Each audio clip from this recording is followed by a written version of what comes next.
Good evening. My name is Joe Baker, and I am the mayor of Kenedy, Texas. It is Tuesday, May 11th, 2021 at 6 p.m., and it is my honor to welcome everyone here tonight and call this regular meeting of the Kenedy City Council to order. I will now call the roll and establish whether or not a quorum is present. District 1, Councilmember Cindy Sines. Here. District 2, Councilmember John Rodriguez. Here. District 3, Councilmember Brandon Briones. Present. District 4, Councilmember James Douglas. Here. District 5, Councilmember Leslie Wynn. Here. All 5 council members are present, and we have a quorum present this evening. Councilmember Wynn, if you will do us the honor, I will ask all present to rise for a prayer to be followed by the Pledge of Allegiance. Well, Heavenly Father, we thank you for this day, and we thank you for all that you do. We ask that you would watch over us and continue to help us make good decisions for the betterment of your community. We ask that you would watch over those that are leaving and watch over those that are coming. In your Son's name we pray. Amen. Amen. I pledge allegiance to the flag of the United States of America and to the republic for which it stands, one nation, under God, indivisible, with liberty and justice for all.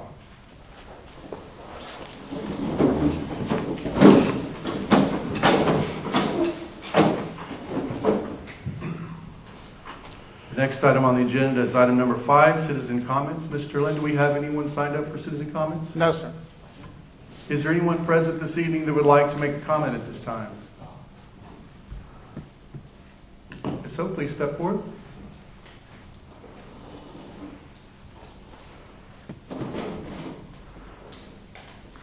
Do you have a comment? Or, okay, just finding a chair. Okay. All right, no comments. Then we'll move on to item number 6. Joe. Mayor, I'll go ahead and can I speak real quickly? Absolutely. Ladies and gentlemen, I just want to, before I walk out of here, say thank you for the last 10 years. There's been a lot of ups and lots of downs. Thank you for your support. It really means a lot. And to those that I have upset, I'd like to say I'm sorry. There's been a lot of accomplishments in the last 10 years. You have the police department that has made tremendous strides under Chief Ash. The fire department has gotten officially acknowledged by the state. They have a good group of people there that are trying to make things better for that department.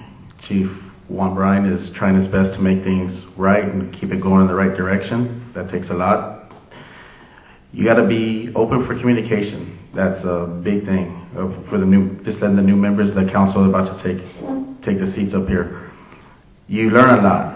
You're not going to know it all. You're human. You're going to make mistakes, but you learn from the mistakes. Transparency is big. You got to be there for your people. If they ask you questions, go ahead and answer them. Don't run from them. If you don't have the answer right then and there, let them know that you're going to find it.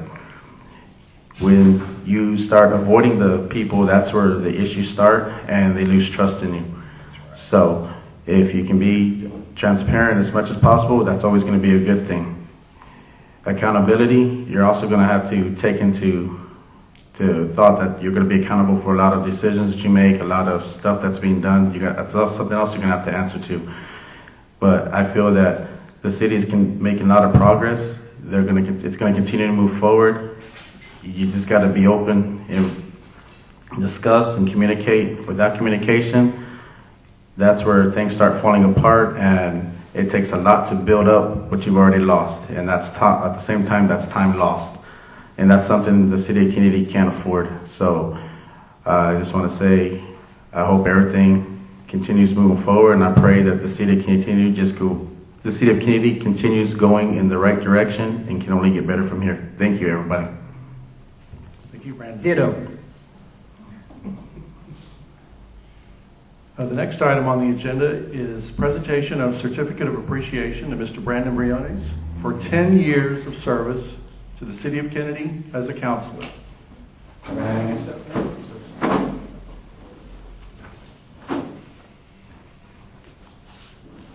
I'll read this aloud so everyone can hear what the certificate says. Certificate of appreciation awarded to Brandon Briones with heartfelt thanks for 10 years of dedicated leadership as a City of Kennedy Councilman serving the residents of District 3, dated May 11th, 2021. Congratulations. Thank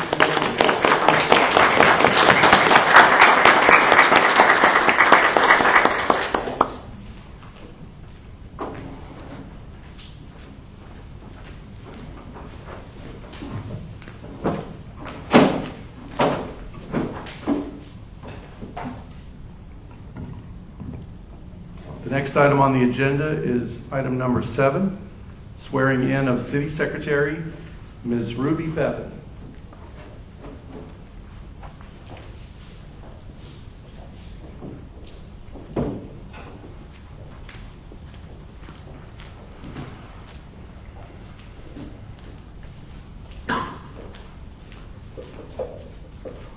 Raise your right hand and after me. I Ruby Bevan, do solemnly swear or affirm do solemnly swear or affirm that I have not directly or indirectly paid, I have not directly or indirectly paid, offered, offered, promised to pay, promised to pay, contributed, contributed, or promised to contribute or promised to contribute any money or thing of value, any money or thing of value, or promised any public office or employment or promised any public office or employment for the giving or withholding of a vote for the giving or withholding of a vote at the election at which I was elected, or as a reward to secure my appointment or confirmation. Withholding of a vote at the election at which at the election at which I was elected, I was elected or as a reward as a reward to secure my appointment to secure my appointment or confirmation, or confirmation, whichever the case may be, whichever the case may be. so help me God. And then part 2. In the name and by the authority of the state of Texas, I Ruby Bevan, do solemnly swear or affirm do solemnly swear or affirm that I will faithfully I will faithfully execute the duties of the office execute the duties of the office of City Secretary of the City of Kennedy of City Secretary of the City of Kenedy of the state of Texas, of the State of Texas, and will, to the best of my ability, and will to the best of my ability preserve, protect, and defend preserve, protect, and defend the Constitution and laws the Constitution and laws of the United States of the United States and of this state. and of this state. So help me God. So help me God. Congratulations. Welcome aboard.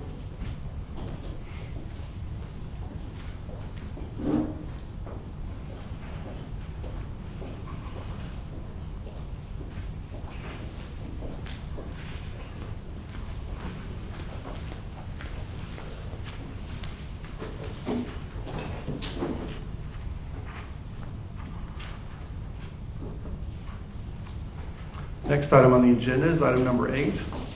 Consideration and possible action in regard to resolution number 21-04, a resolution of the City Council of the City of Kenedy, Texas, approving the canvass of the May 1st, 2021 general election and declaring the results of such election. We have a presentation on this from City Manager Mr. Lynn. Thank you, Mayor.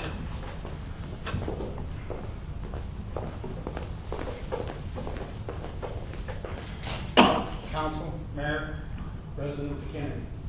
We held our election on May the 1st.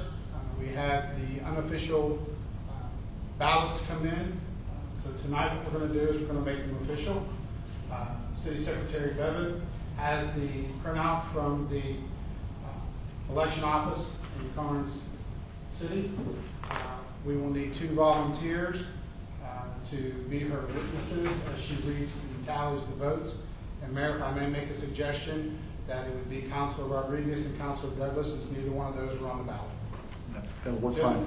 Gentlemen, would you mind doing that for us? If you would, please just come over here and witness Ms. Bevan reading the results, and then you all can proceed to vote on the resolution. Thank you.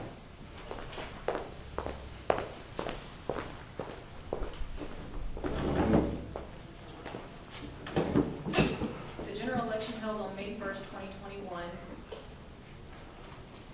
for City Member District 1 for City of Kenedy. The absentee ballots cast was 32. The early ballots cast was 50. Elections ballots cast, 62, for total ballots cast of 144. We had 496 registered voters with a 29.03% turnout. Council Signs was declared the winner with the most votes.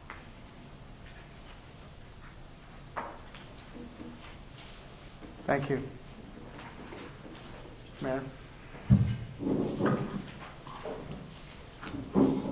Is there a motion for discussion on this item at this time? I'll make a motion to discuss item number 8. We have a motion from Councilmember Briones and a second from Councilmember Lynn. If the city secretary will call the roll. Or I could call the roll. I understand this is your first night. Mr. Lynn, if you'll call the roll. Yes, sir. Councilor Wynn? Yes. Councilor Briones? Yes. Councilor Sines?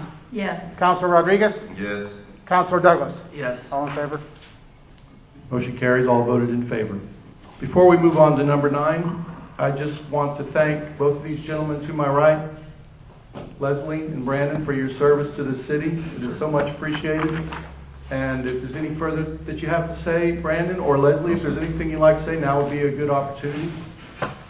I just want to say to the citizens and to the new council people, our city is moving forward, and we've worked really hard to get this train rolling that way.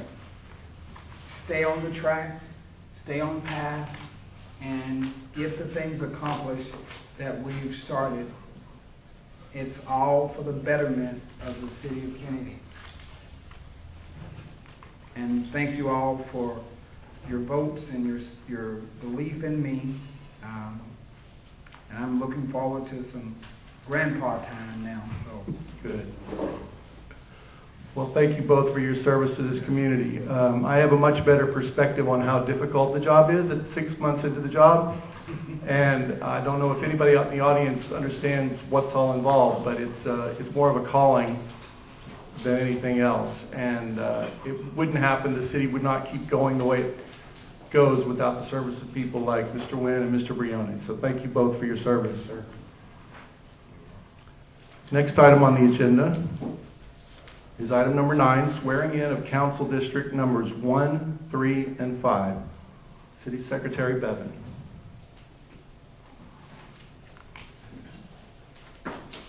Can I get Christopher Parker to come forward? Sandra Schultz? And then City Signs? We'll just meet in the middle.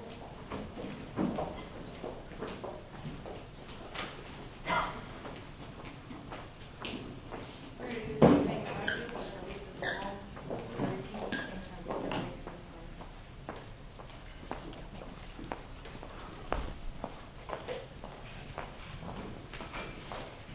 After I say I will ask you to raise your right hand, please.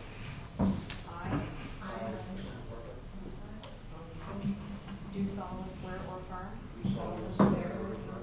that I have not directly or indirectly paid, offered, promised to pay, contributed or promised to contribute any money or thing of value or promised any public office or employment for the giving or withholding of a vote at the election at which I was elected or as a reward to secure my appointment or confirmation, whichever the case may be, so help me God. And then for your oath, Sandra, Sandra, sorry. I, and the same name. Do solemnly swear.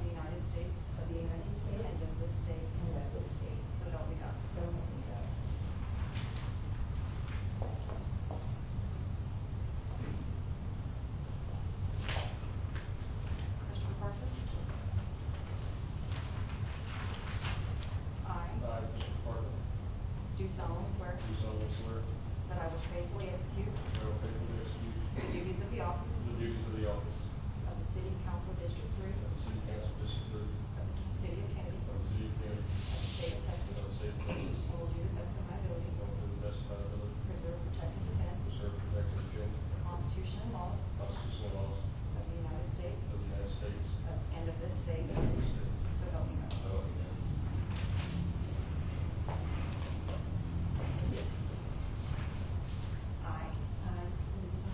I do solemnly swear or affirm that I will faithfully execute the duties of the office of City Council of District 1 of the City of Kennedy, of the State of Texas, and will do to the best of my ability preserve, protect, and defend the Constitution and laws of the United States and of this state, so help me God. You guys sign this.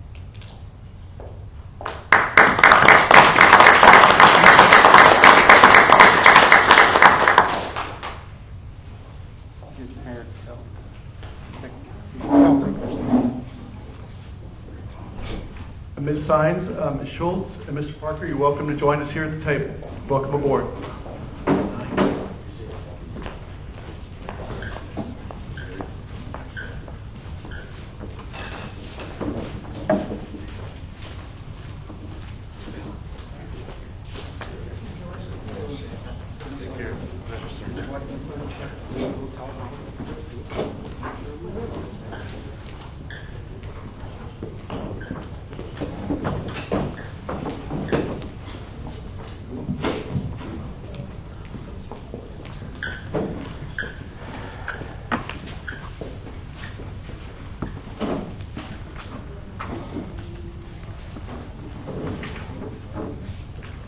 Next item on the agenda is item number 10, departmental reports.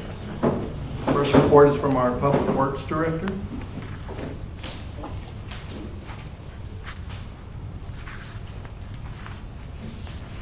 Good evening, sir. Good afternoon, council, mayor, new council, people, person. My name is Jerry Higgins. I'm the Public Works Director for the City of Kenedy. Before I get all the way to my report, I'd like to talk just a couple minutes about some things that we've been working on over the past year and a half, or right at since I've been here. Back in approximately 2015, prior to that, the city signed an agreed order, which is when you're in non-compliant after so long, you making a commitment with TCEQ to fix those things, and usually they assess a fine or a penalty, and that's when it goes into an agreed order, and you have a limited time to fix this stuff. What I'm talking about now is just on the water side. Since I've been here, we have cleared up all those violations in the agreed order, except two remaining ones that have to do with service pump capacity and production capacity. I'm working on a letter now along with my water superintendent, Mr. Lynn, and talked some with Cheryl Mercer on our service pump capacity requirements. And I'll have a letter to TCEQ about before the end of this month to give them an update on what we're doing. But that brings in the new water field that we're going to be getting in the future. It's been a long road to hoe, from my understanding, and it looks like that's going to come to pass. But in the meantime, we still have to follow their guidelines. So I just want to give y'all an update on how we're proceeding with that. And then I'll talk for a second or two on the wastewater project, the phase 2. That was under an agreed order also. And that phase 2 has been completed. And we were awarded a SEP, which is a supplemental environmental program, that when you're assessed a fine, you can take that money and you can either pay TCEQ or you can pay to a charity, or you can take that money and verify that you're using it to fix what you were wrote up on. Well, that was the avenue that we took. That was agreed upon by TCEQ. And of course, the president, well, most of you know, since I've been here, we've spent approximately $3 million out there at the wastewater plant between phase 1 and phase 2 project. So we well spent the monies that were needed to get our sewer plant up to where it needs to be. I've sent letters to TCEQ about this, and I'm just waiting on final documents from the contractors. And when I get those in, we'll send those in. And we got the approval letter that approved the SCP for phase 1 from TCEQ already. I don't have that with me, and I didn't add it to this report. I forgot. Sorry.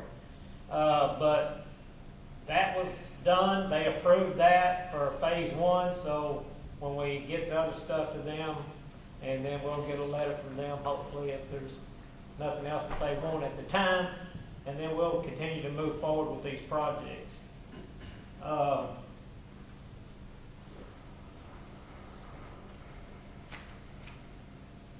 We've got a lot of other little projects going on right now. I'm not going to take a lot of time to mention them. If y'all have a copy of my report, you can feel free to ask. I'll just hit a couple of highlights here. We finished our first round of lead and copper that was due by the end of June. We got that all done. Results back, letters sent out to the customers, copy of certificate of delivery to TCEQ, so that's been completed. I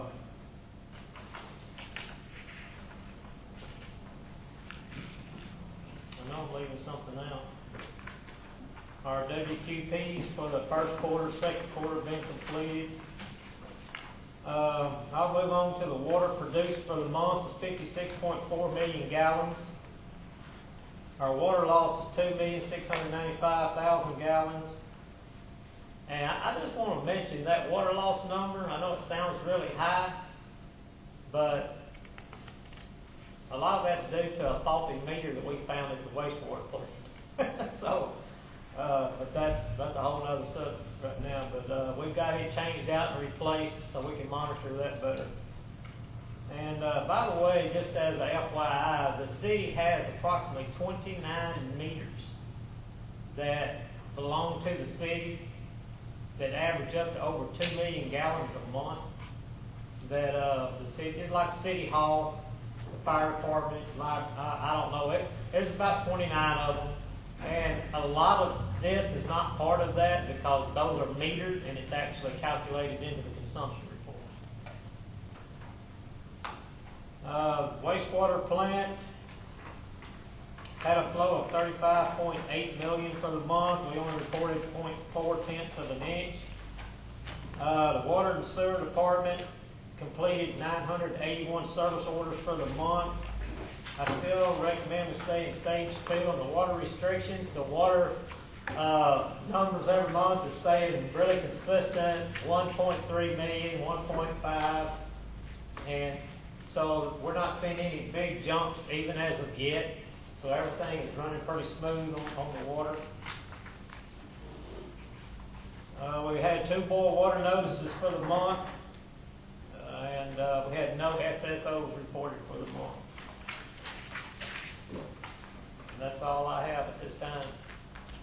Any questions for Mr. Higgins from the council? Mayor, Yes, sir. Mr. Higgins, for those who do not understand sewer talk and know, would you please tell them what an SSO is? It's a sewer sanitary overflow. It's like you get a call for a sewer backup or something, or somebody actually sees sewer spilling out of a manhole, and it goes out on the ground. It goes out on the ground, or if you have a large spill that'll clean out, you go there, you fix the problem, you clean up the mess, you disinfect, and then you fill out a piece of paper for the month to list all those SSOs, and then you send it in if it's below 1,000 gallons on the spill, or 10,000 gallons on the spillage. So if it's a really massive spill, then it has to be reported within 24 hours. And And not all sewer backups create overflow. They just, you know, 'cause most of our manholes are really deep for you guys that's been out here. But we do have some shallow ones, but that's what an SSO is. Thank you. Good to know. Any other questions from the council for Mr. Higgins? If not, thank you for your report, sir. Appreciate it. Thank you. The next report is from our police chief, Chief Ash, if you would step forward. Mr. Mayor, thank you. New council members, welcome. I have a real short report this evening. I know everybody's happy with that. For our emergency management report, I don't have anything this month, nothing new on our emergency management. On our animal control, we still do have one animal control officer out, so it's just one right now, but I hope to have him back soon. For the last month, they did 39 calls, picked up 17 dogs, 21 cats, 11 dead animals that picked up as well, 12 dogs and 12 animals, cats and dogs, went to the rescue group. The main organization, they're actually starting to take some cats from us now too, so we hope we can get some of those to them as well. We picked up 1 snake, 2 possums, we issued 4 warnings and 2 citations for the month for dog bondage. For the police report, I went and did my annual or biannual required training I have to go to every 2 years, so I completed that, so I get to keep my license for 2 more years, so that's really good. Excited about that. We had 175 officers or hours last month of training for officers, and this has been a priority for me since I've been here, is to get officers more training and get more hours for them. This is something we push on to get that done, and so we're happy with that. We got the call boxes in Escondido are now operational. I don't know if you've seen them. Big tall tower with the blue light on top. Has an emergency button. All you have to do is walk up and push the red button. It dials 911. It gives, when they pick up the recording, when it's picked up on 911, there's a recording telling them where it is. It'll say, this is the emergency call box located at Escondido Park near the 5th Street entrance. So even if the person can't speak, it tells the 911 operator where this is. All of them have been tested and appear to be working fine now. So we will keep up with that. So far, knock on wood, no one's gone out and messed with them. Kind of expected that, but we haven't had it yet, so that's good. They also do have cameras on them, so anybody who walks and pushes the button, the camera comes on and record who's ever pushing the button for help. So that's also one. We got that done. I had officers this month went to KISD for their job fair. That was a big hit. The officers take some gear and they let them try on the gear and the helmets and the vests, and that seemed to be a big hit. Of course, we were upstage this year because the Marines had their pull-up contest going, and so everybody was over there with that. But we did have a lot of kids come over and talk to our officers as well. So we appreciate that. And that is really the report unless you have questions. Any questions for the chief from the council? Chief, I know you only have one animal control officer right now, Yes, but sir. There seems to be a lot of stray dogs in the area of Capano, Perez, and St. Mary's. Okay. So you would Yes. try to get them to go by there. Seems like a lot of dogs. Capano, Perez, and St. Mary's. No tags on them, they're just running around. We pick up a lot of dogs. I don't know, it's a lot of dogs, yes. I ride my bike on Sundays and I gotta get away from them because they'll chase you. Okay. Yeah, I've heard several similar complaints from people in the community about the stray dogs especially. I was wondering if we talked about it before, if it might be possible to have a bicycle patrol occasionally. I know that if an officer is in a vehicle, the dogs will avoid that vehicle, and they're not quite as visible as they would be if the officer's on foot or on 2 wheels. Do you think that? Animal control? Well, either or, police officer or animal control officer. I think it becomes real apparent if you're riding a bike throughout town where the areas are that are a problem for stray dogs or walking. So I don't, maybe something to think of down the road. Yeah, I'll look into it. I don't have any questions, but I do want to mention it is National Law Enforcement Appreciation Week. So if you see an officer, whether it's Kenedy PD, especially Kenedy PD, but sheriff's deputy or anyone, be sure and thank them for what they do. Buy them a donut. Donuts are bad. Fresh Can you get on a bike? Yeah. Thank you for mentioning that, James. It is No, Law that's Enforcement Appreciation Week. We do appreciate everything that the Kennedy Police Department and all the officers do for us every day, so we appreciate it. Thank you, Chief. Any other questions for the Chief? If not, thank you, sir.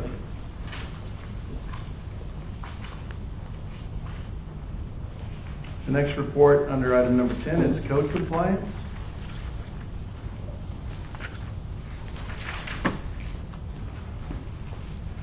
Good evening. Good evening, Council, Mayor. I want to go ahead and report the code compliance monthly report. First, we have the code compliance report. The code compliance report for the month of April, we did pretty good. We had a total of 9 closed cases. Those cases included anywhere from high grass and weeds to junk vehicles to abandoned buildings. So we had 9 closed cases for the month of April.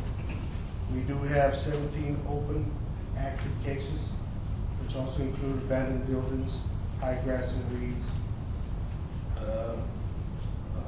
overgrown grass, things of that nature.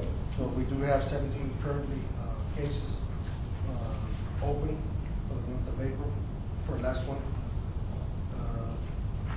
As if you look at the code compliance report, listed below, we do have a total of 4 properties that the city of Kenedy did clean.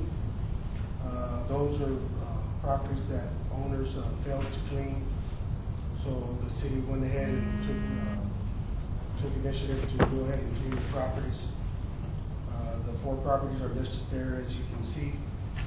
We did bill each owner for the activities that we did on the property for the cleaning. We also filed for 2 liens for the month of April. Each lien, 1 lien totaled $7,992. The additional second lien also totaled $7,992. Those 2 liens were filed. We did clear out abandoned structures. So those were 2 structures that the city of Kenedy did clean. We did send the bill to the owners. The owners failed to pay the city of Kenedy, so we did file a lien and currently have liens on those 2 active properties. If you look at the bottom part, our collection station, we utilize our collection station. We have 36 people that who utilize the collection station. We now currently are trying to probably go ahead and increase that number to the citizens of Kenedy. If you recently know that we increased the collection station hours Monday, Wednesday, and Friday, all day, with the exception of the lunch break, to help the citizens actively participate in our collection station. And now we're open every Saturday instead of every other Saturday. We're open from 8 to 12. So we're hoping that with that those new hours, we're trying to get out to the community brochures and try to get the word out to the community that the collection station is now available for the citizens to participate. And we encourage the citizens of Kenedy to participate in using that collection station. It's there for them, it's there for everybody. So we encourage the citizens to actively use the collection station. That is our code compliance report. The next is our building and property report for the month of April. The month of April, we saw a slight increase in building permits. It was another good month for the building department. Mr. Barnes and I have been working together closely to provide the maximum amount of work hours in a day to meet the department goals. I'm still about 2 months into working here, and Mr. Barnes has helped me a lot in making sure that everything was done correctly, the correct way. We've done some minor changes in the department, but nothing major. But as you see in the following for the month of April, we have residential building permits. We have 4 plumbing permits, 7 electrical permits, 1 HVAC, air conditioning permit, and 10 building permits. Residential inspections, we had 3 plumbing inspections, 15 electrical inspections, and 1 HVAC inspection. On the commercial side of that, we had 2 building permits for the commercial. Commercial building inspections, we had 2 electrical inspections and 1 framing inspection. Below that, we had 2 commercial plans that were submitted to our third party, Bureau Veritas. One was an electrical plan and one was a slab flat work plan that was submitted to Bureau Veritas for plan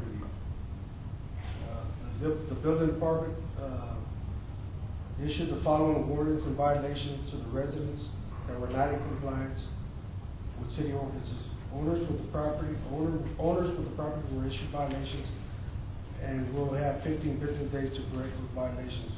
We had 1 zoning violation that was issued for RV illegal placements, and we had 6 dangerous and dilapidated structures that we're right now currently looking at that are actively on my desk. Future projects, current projects. First, we have, we're currently working on the 2nd Street project. If you notice that pile of bricks over there on 2nd Street, that's been there approximately maybe about a year or so. We're working on clearing that up. We finally got some bids today, and we went ahead and got the green light to go ahead and proceed in cleaning that property up, which the owner had failed to clean. So we're probably going to start on Monday on that property. We're going to hopefully get that eyesore taken care of, and hopefully by the end of next week, if weather permitted, will be done by cleaning that project on 2nd Street. Another future project that we have our bringing back our tire roundup. Our tire roundup is scheduled for July 24th of this year. We did contract with a tire company to come to provide a trailer for the citizens of Kenedy. This place is going to be at 201 School Street. It's going to be, again, a tire roundup. We encourage the people to come out with their used tires to 201 School Street from 8 a.m. to 12 p.m.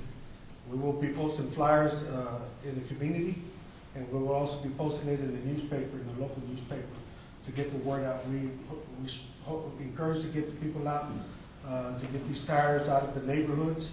We're also going to be participating with local agencies, particularly the Lions Club. We're going to go out and participate and helping the elderly, in some cases, pick up their used tires from their residences and take them and have them disposed of. So that's something we're bringing back that we haven't had maybe in a couple of years or so. So we're looking forward to that. Again, that's July 24th from 8 a.m. to 12 p.m. at 201 School Street. And as I said before, the collection station is now open again Monday, Wednesday, and Friday from 8:30 a.m. to 4:30 p.m. with the exception of lunch. And we're open every Saturday as well, so we encourage everybody to come out and participate in the collection station and throwing away any garbage or bulk that you may have laying around in the yards. And we will make sure as code enforcement to go out there to the citizens and making sure that we encourage the people, we'll talk to the citizens and encourage them to throw away all their bulk items in their trash and have them dispose of their property. So this is a service that we provide to the citizens, and we hopefully they use this service, willingly. So one other thing, future businesses. We do have future businesses is something that we added on there to let the council know that we do have one business right now called Creek Pipe that has taken occupancy at 440 North Sunset Strip. That is an oil and gas company that provides water services and provides oil and gas parts to the oil companies out in the field. So they just got occupied the building, so we're anticipating that they could be part of the community and actively participate in providing back to the city as far as services to the oil and gas company in the city of Kennedy and surrounding areas. And as far as that, that's all I have as far as the open flight report. In y'all's packet, I added an additional building permit, building department report that's in y'all's packet. That is just a breakdown of the detail of what we did for the month of April. Every location and everything that we did for that day is documented in that report. That just shows you everything that we did for that day and every day. And we had a good month. We had inspections and permits. We did collect $5,483.14, which is about a $24 increase from last month. So from the month of March. So if you have any other questions, feel free to, I can feel free to answer those questions. Any questions from the council for Mr. Albiar? I have a couple. Regarding the collection station, is the process the same as the way it used to be?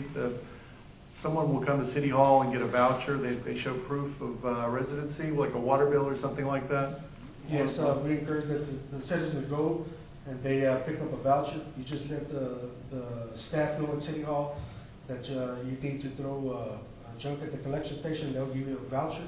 That voucher we collect there at the collection station to keep track of every load that we take at the collection station. So it is encouraged that you pick up a voucher at City Hall before you go to the collection station. I'm glad to see the hours expanding. That's a great service to the community. So appreciate that. I also have a brochure for the council members that in case for the collection station. I'm going to go ahead and pass that out. These are the locations, the new hours. And again, we're open every Saturday. Thank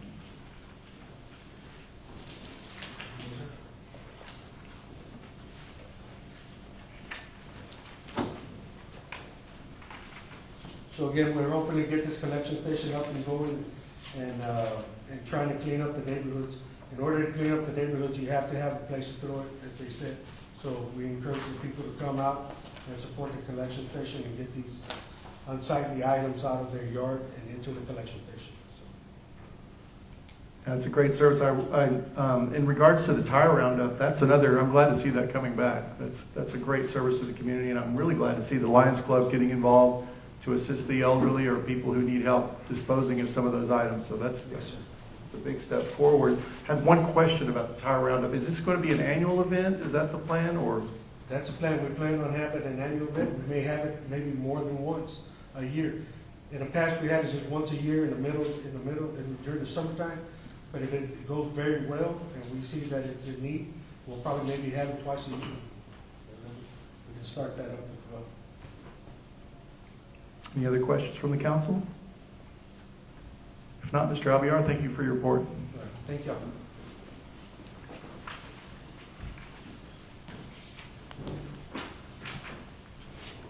The next item on the agenda is number 11, City Manager's Report. Mr. Lynn? Thank you. Come forward. Thank you.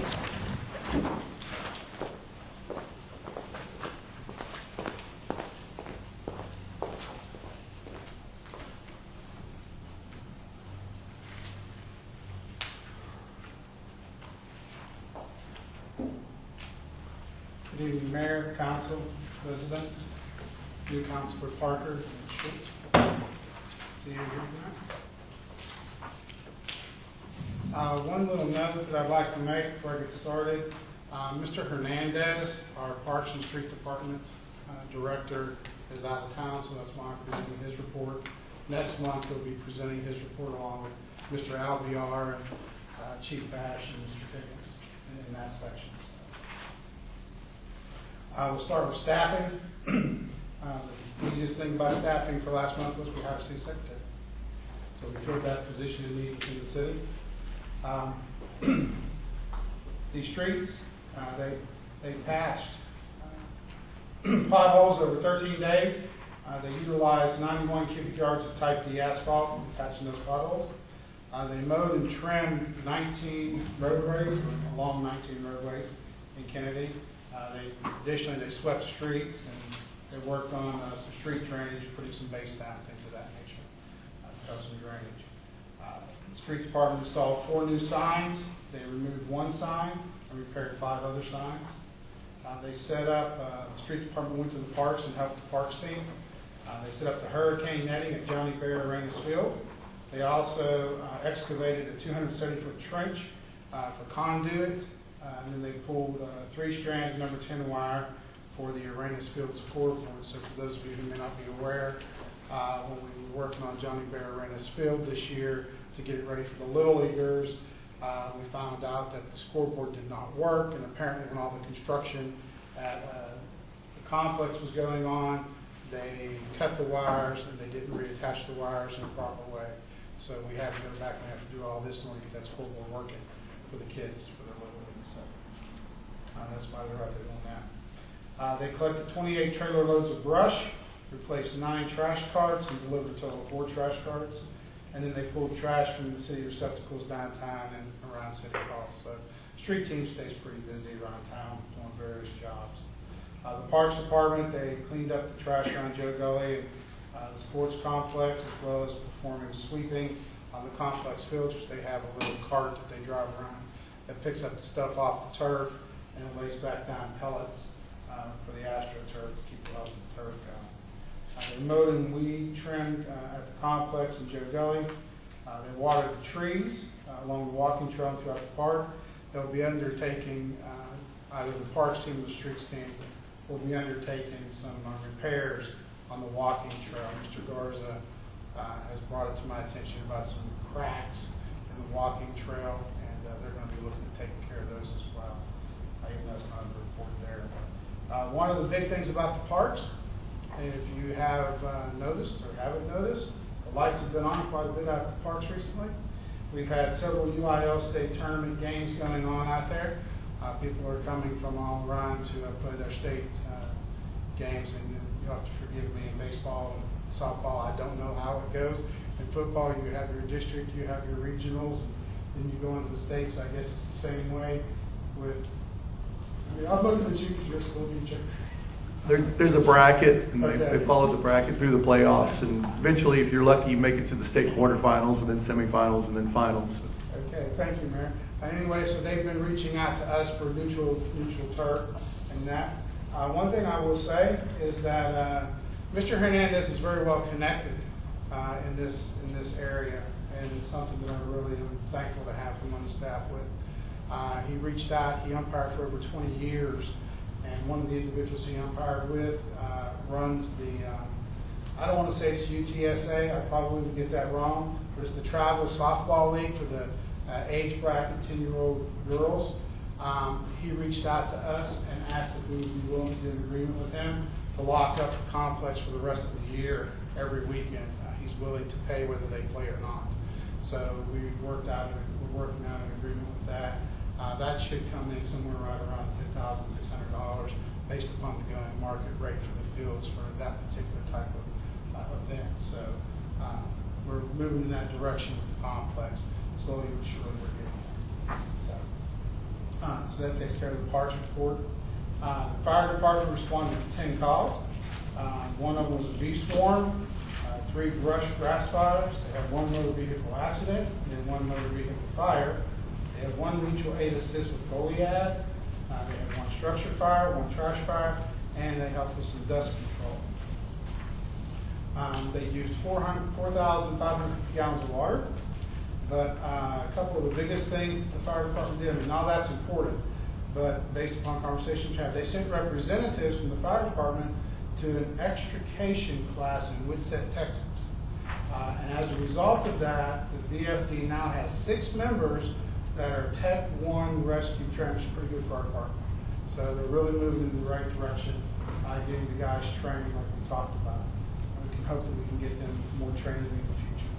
Also, the training tower, speaking of training, the training tower that Karn City put up over there that we're allowed to use that we helped fund, The grand opening and ribbon cutting for that will be on Wednesday, May 19th, and it'll begin about 2 o'clock. And just for you members of the governing body, we will post a notice of potential quorum for that day, so that if you all show up and there's a quorum there, you will be legal. So we will take care of doing that for you guys as well.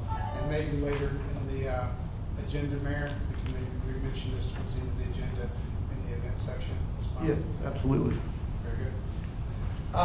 The court saw 166 defendants and collected a total of $35,400.19.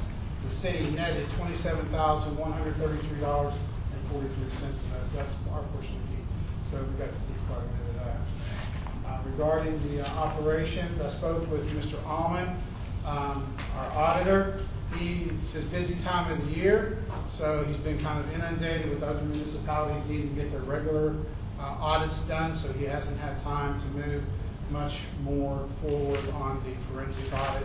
But as soon as he does, he's going to partner back with me and let me know where he's at. On May 10th, I got an email, Mayor got the same email. May 10th, yesterday, the Treasury Department issued an interim final rule regarding the American Rescue Plan. For those who have been following this is money that came out of the stimulus that President Biden signed into law back in early this year. It's Public Law number 117-2. It's allocated a bunch of money to the municipalities and the states to go to various things, and there's a whole slew of things that we're allowed to spend the money for. This IFR changed a few things. It added some more items to the list, but the most notable thing and how it impacts the city of Kenedy is that it says that municipalities who are considered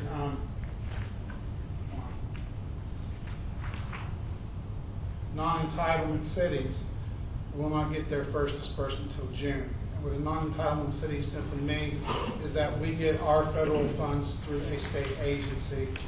It's usually because of our size and the size of people that we have and our budget amount. So larger cities like Dallas and them, they get their federal funds directly from the federal government, so they're called entitlement cities. So the way it's working is that the state of Texas will get the money for the non-entitlement cities, and then they have to disperse 100% of those funds in the amounts allocated to each municipality by the date in June. So it just backed us up about a month, but we're still getting the money. So there'll be 50% this year and 50% next June, like I've said before. So it's around $719,000 total, so pretty good.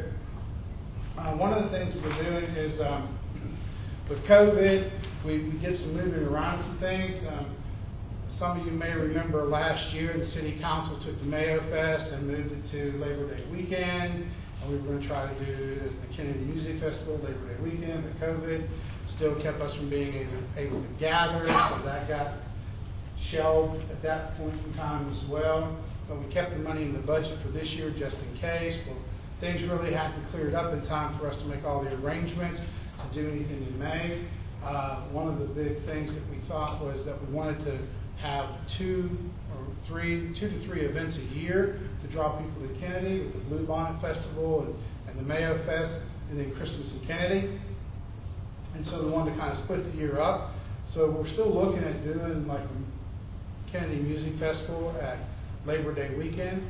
The budget still has the $150,000 in it, but what we're probably going to want to do, it's later down in the agenda, we're going to try to do another event sooner. We'd like to pull some money from that in order to make that event happen, which by all accounts, I think that this event is something that the residents of Kenedy will enjoy and really would like to do. So we'll actually talk more about that when we get to that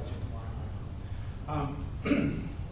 So then on May 5th, we met a little earlier than what we were normally scheduled. We were supposed to be scheduled for towards the end of the month, the ACOG, for the strategic plan meeting that they're doing for Karnes County. We ended up meeting on May the 5th instead, and of all those that were in attendance, we kind of laid the foundation for the final paperwork and that. So we gave them some ideas and We talked about a few things, and they took the ideas down. They're going back to San Antonio. They're going to start putting the strategic plan together, and they're going to get the group back together and show them the first revision, and we're going to go over it from there. The interesting thing is that we sent out all these surveys and that, and they said they received about 13 surveys back, so it was very helpful getting that information back.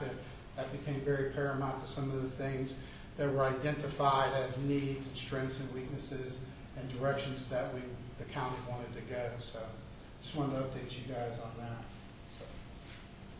So that concludes pretty much everything I have for that part of this report. If anyone has any questions? Any questions for Mr. Lynn from the council regarding this part of this report? Mr. Lynn, Yes, sir. Mr. Elgado mentioned the collection area over there. I was down there Sunday because I was checking the progress of East Main Project Yes, sir. Street. We've got a lot of stuff in there that we need to get rid of. What's the status of the lights that we sold to Post? We're still waiting on Pope to come pick them up. They're making arrangements for that. There's been some questions, Councilor Rodriguez, regarding the old scoreboard that's down there as well. That's where I was going. Now, we did not declare that a surplus. What I understand, it was working whenever it was picked up and taken down there. If you all want to maybe see about ballasting that as well, then we would have to declare it a surplus first before we could do anything. But until we declare it a surplus, we really can't do much with it. Well, my point is that, I was down there looking at the complex down there, the area, and those signs are just leaning against that cyclone fence, and that's damaging those cyclone fences. Right. Now, I know they're all weather, but they're pretty heavy signs. I would think that we would store them in a warehouse somewhere, in case, we sell them or instead of just having them leaning against that fence over there. And it makes it hard for the guys to cut grass and stuff and work around all that surplus stuff that's laying there. Right. Plus the TCQ comes out and sees it there because it's putting pressure on the fence. It's, making the security that the fence is designed for weaker, and that we could end up in violation. Yeah, that fence is already So what we'll do is tomorrow we'll start looking at a place to rehung that and get that away from down there so that we can get the fence taken care of and get the weeds and that taken care of down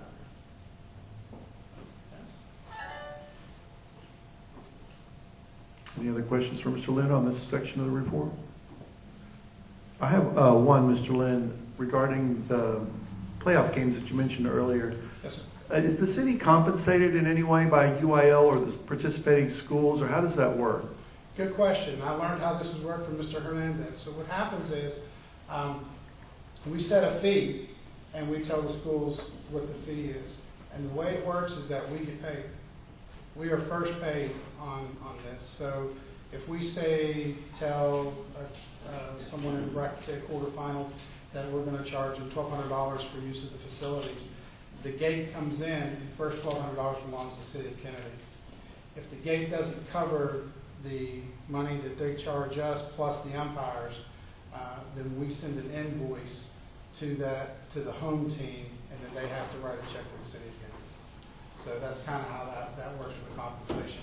One of the things that Mayor, I'm just going to play off of that and expand if you don't mind. One of the things that the city of Kennedy tried to do is they wanted to have the concession stand. They wanted to hire a bunch of people to run the concession stand from the city of Kennedy and do that, which is not the most optimal way to run the concession stand.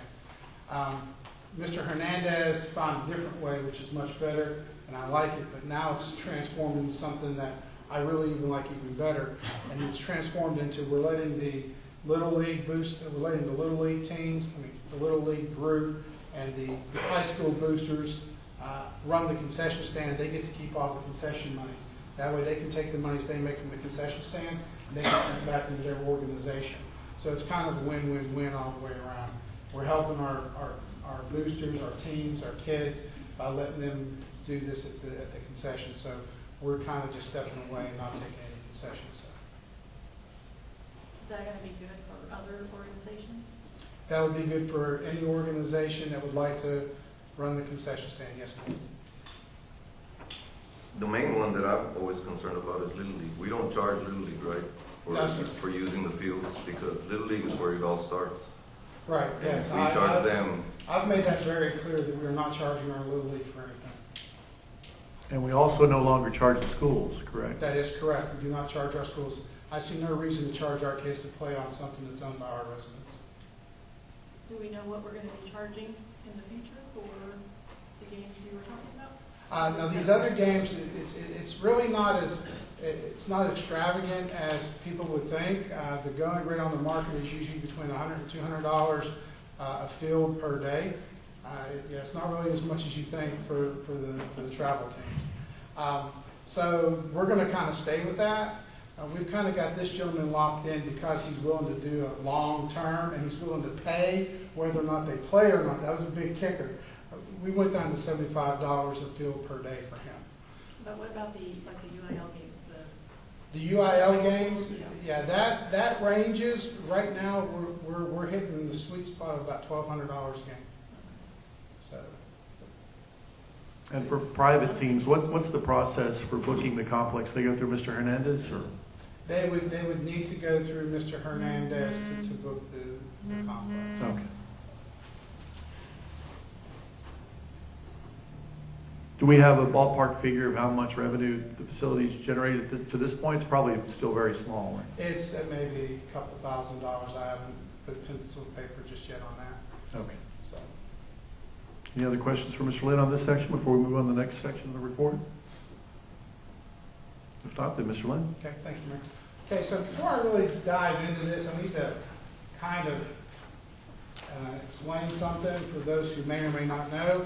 If you know what I'm fixing to say, then please just bear with me. If you've never heard this before, then it's more for your benefit.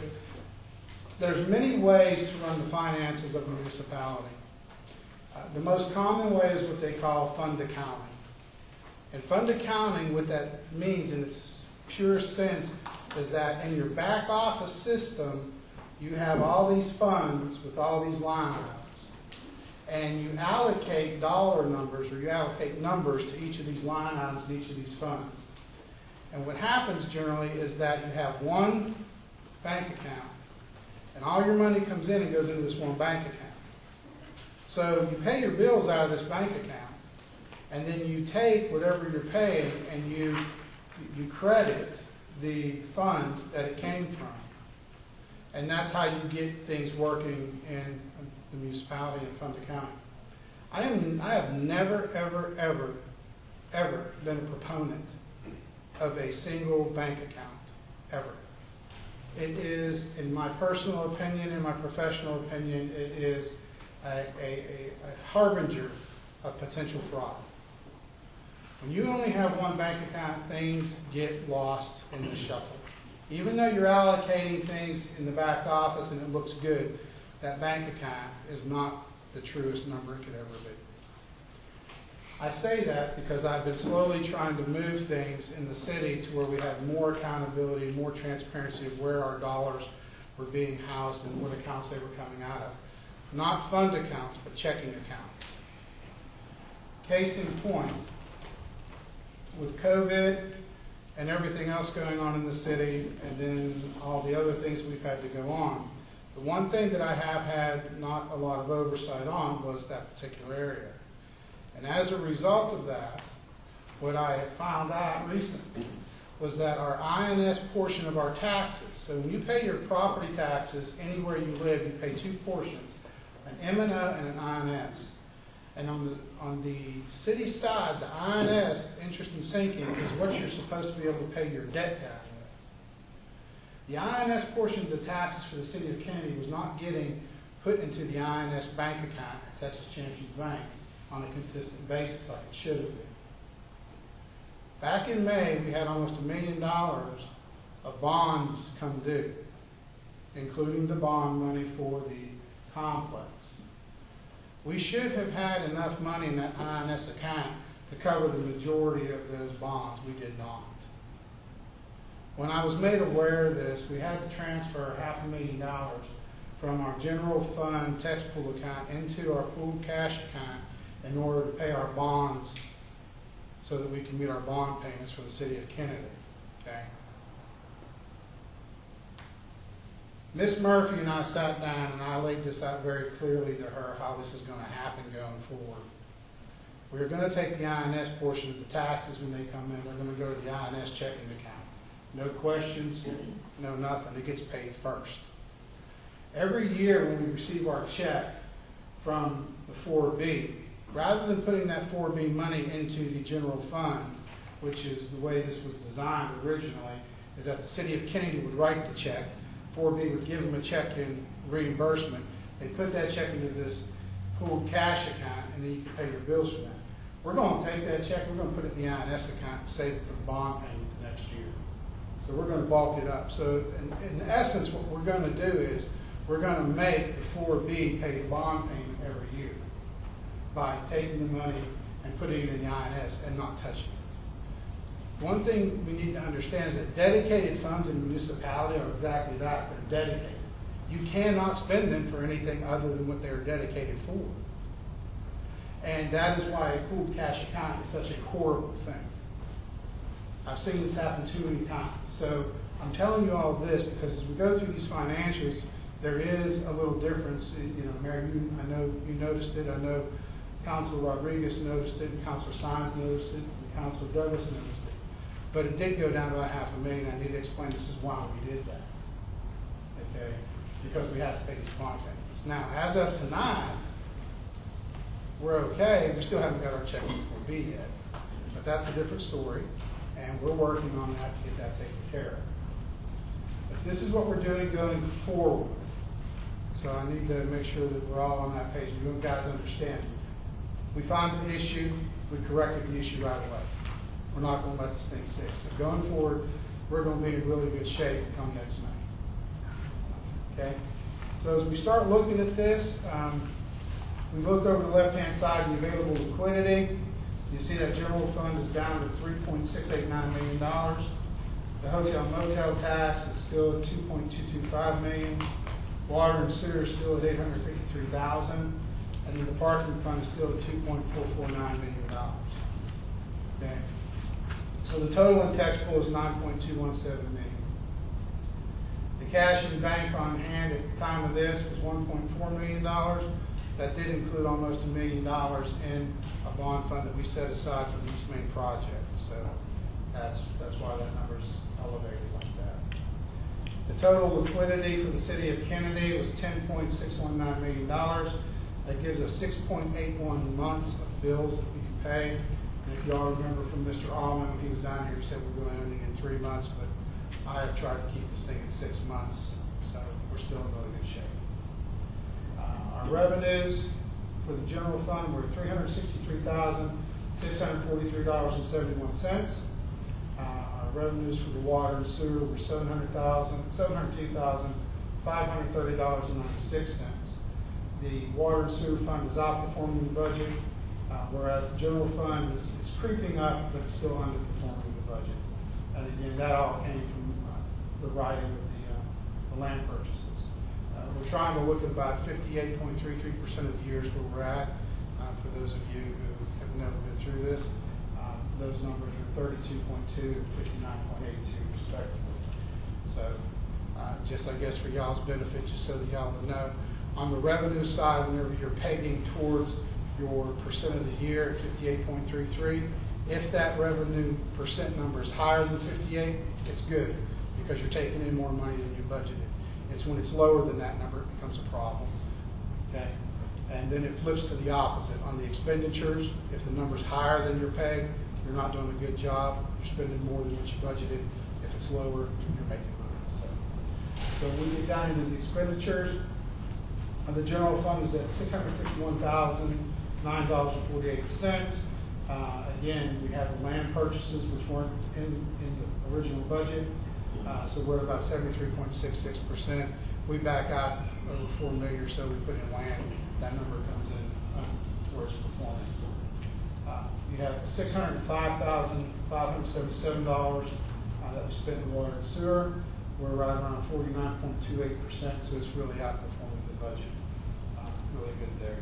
And then overall, for the month between the two, the city of Kenedy overall revenues over expenditures 64.01%. We're still underperforming the budget, but the number's coming closer and closer. So we're getting there on that as well. So, anybody have any questions on any of this?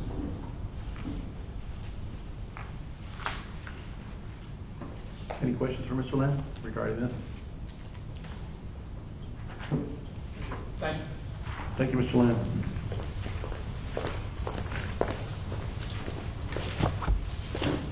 Next item on the agenda is number 12, consent agenda. This section shall provide for items that require action by the council, but where little or no discussion is anticipated by a single motion, second, and affirmation, majority vote, items under this section are approved without further discussion or action.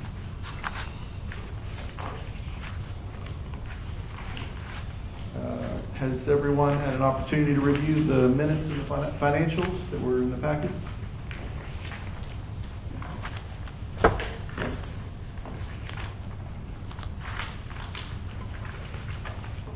Any discussion at this point regarding this? If not, I would entertain a motion at this point. I'll make a motion that we approve the consent agenda. I'll second it. Motion from Councilmember Douglas and a second from Councilmember Rodriguez. Mr. Lynn, if you'll call the roll. Counselor Schultz. Yes. Counselor Parker. Yes. Counselor Sines. Yes. Counselor Rodriguez. Yes. Counselor Douglas. Yes. All in favor? All voted in favor, motion carries. Next item on the agenda is item number 13, under ordinance/resolution/other action items. This section shall provide for all other official discussion and action items provided for consideration by the council. Item number 13, consideration and possible action in regard to resolution number 21-05, a resolution of the City Council of the City of Kenedy, Texas, authorizing and designating the official signatures of the City of Kenedy for banking and depository services. Mr. Lynn, do you have a presentation on this? Thank you, Mayor.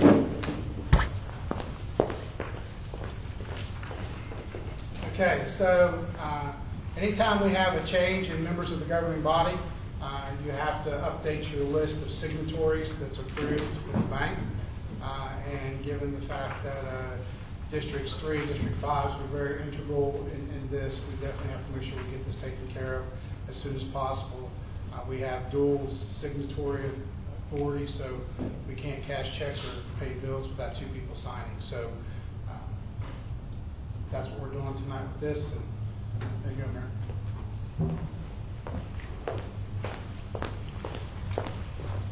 Can I get a motion to discuss item number 13 on the agenda?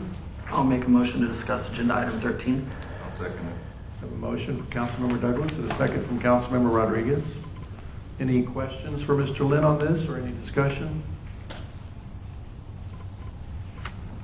Mr. Lynn, we need some sort of formal action.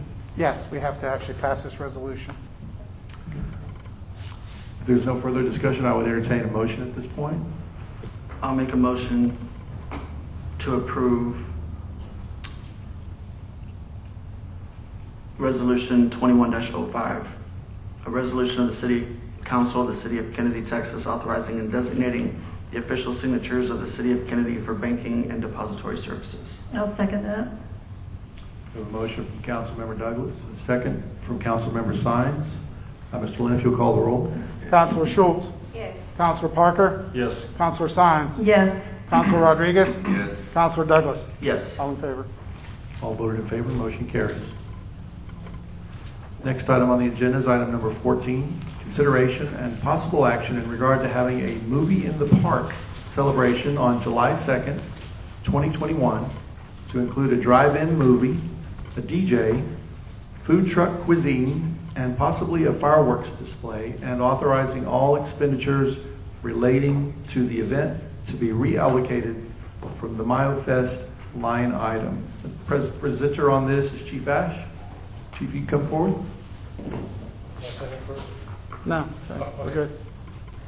So we've been speaking in our group about a possible event for July 4th. The goal is hopefully, they say that COVID will be July 4th is kind of the goal that we can kind of get back to life. So we looked at an outdoor event And what we're suggesting is a movie in the park. It's a big blow-up screen, the bring inflatable screen, and you sit on your chairs and you watch the movie in the park. I'd like to have some food trucks in the parking lot. We'll have a DJ that agreed to be there. We'll play music. We'll start in the afternoon, probably right after 6 o'clock. We'll start having music and food, and then about 8:45 or so, when it gets dark enough, the movie will play. At the end of the movie, we can either do fireworks or not, depending on what y'all want me to do. I gave y'all a budget for the event. If we don't do the fireworks, then you're just under $1,700 approximately for that. It includes the movie, the screen, the setup, porta-johns. Walmart has agreed to provide pallet of water for everybody, so we'll have free water. We'll have food trucks there. People can buy their own food, so there won't be any expense to the city on that. I did speak to Mayor Runge. They are planning to do their event on Saturday, the 3rd, so we didn't want to interfere with that, so that's why we looked at doing an event Friday afternoon or Friday evening. So that was the plan, was to do the movie in the park with or without fireworks, depending on where y'all want me to go with that. Questions? Any questions for Chief Ash? I do have one. Concerning the food trucks, do you already have those lined up, or if we know someone, could we invite them? I do have several contacts. I have not actually done it because I didn't have permission to go forward yet, so I didn't really dig into that too much. But I do have a contact who could get us some trucks, that use it. Yes, so we can get that, hopefully, at least get a few. I don't have a question, but I would like to see fireworks. I don't know about anybody else. I know for many years, Kenedy never did fireworks in the summer because Runge did them, but we have a lot of people that don't travel outside of the city of Kenedy. So walking down the street or walking to the park to see fireworks would be a nice change, I think. Right. And if you in the budget, you see I added the fireworks, and this is for professional presentations, and we would come in and do the whole thing. And that's why the cost is a little more than, I think, about $12,000 for the fireworks. But that's a 30-minute display, professionally done from a company that does that. I do have a quick question. This is probably more of a Mr. Lynn question. Would it be, we have $150,000, you said, in the budget for an event for Labor Day. Is this, let's say we did spend $14,000 or even $16,000, is that going to put a huge dent in what we could plan for the future for Labor Day? No, I wouldn't say it would put a huge dent in that, because typically the city of Kenedy, this is my experience, the chamber kind of helps out a little bit on some of these things. So, we would look to partner with the chamber as well as businesses in town and that. But given the fact that this is May, even for Labor Day, we don't have that big thing. So there's going to be a lot of shows or that we may not be able to get. So we should be fine. Yeah, because I know the hotel occupancy tax would help cover a lot of stuff that, okay. Yes, sir. We should have plenty of money left over because still, I don't know what the chamber's going to do, but if they do something, I feel that we still need to help them monetarily. I agree. Even though, because the chamber really helps promote Kenedy.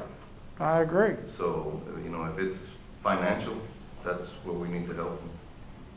And porta-johns, that's not going to be enough. You're going to need a little bit more. You're probably going to get a pretty big crowd.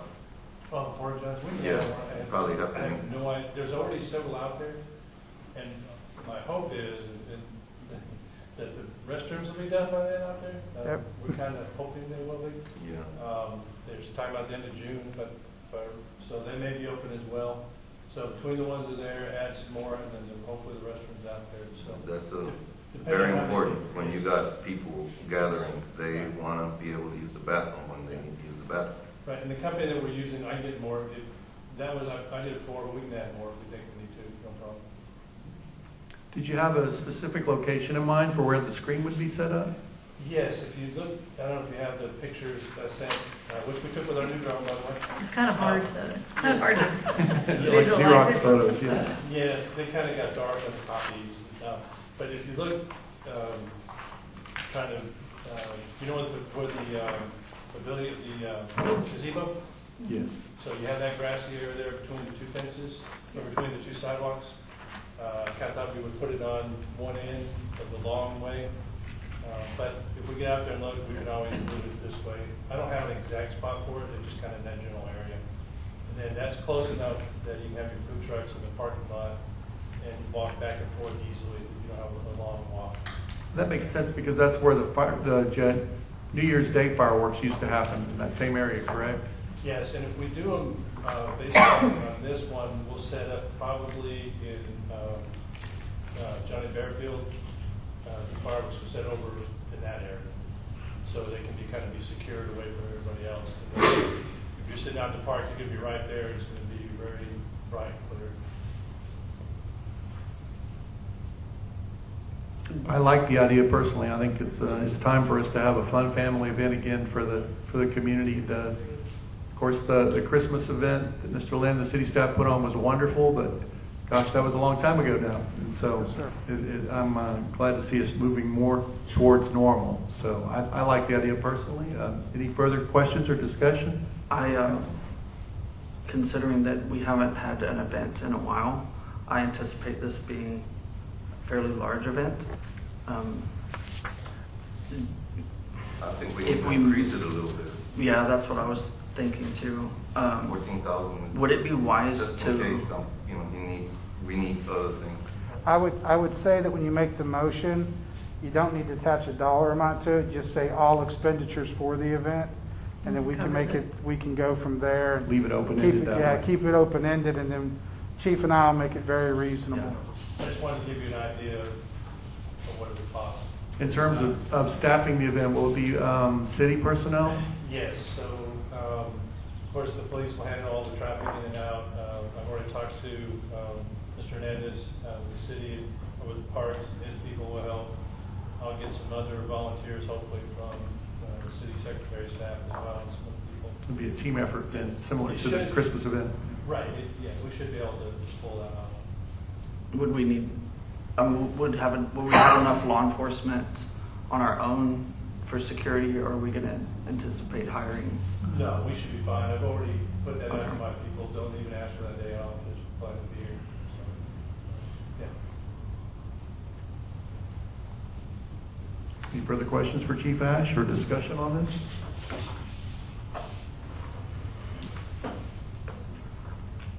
If there's no further questions or discussion, I would entertain a motion on this item at this point.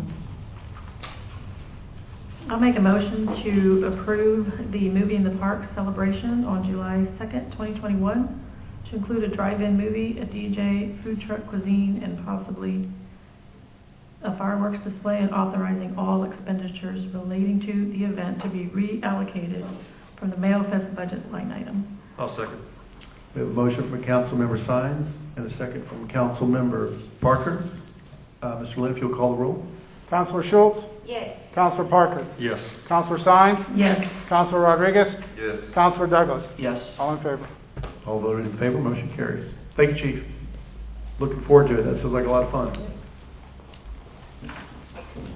Item number 15, consideration and possible action in regard to filling one vacancy on the Kenedy Economic Development Board 4B to serve one two-year term beginning May 12, 2021 and ending May 11, 2023.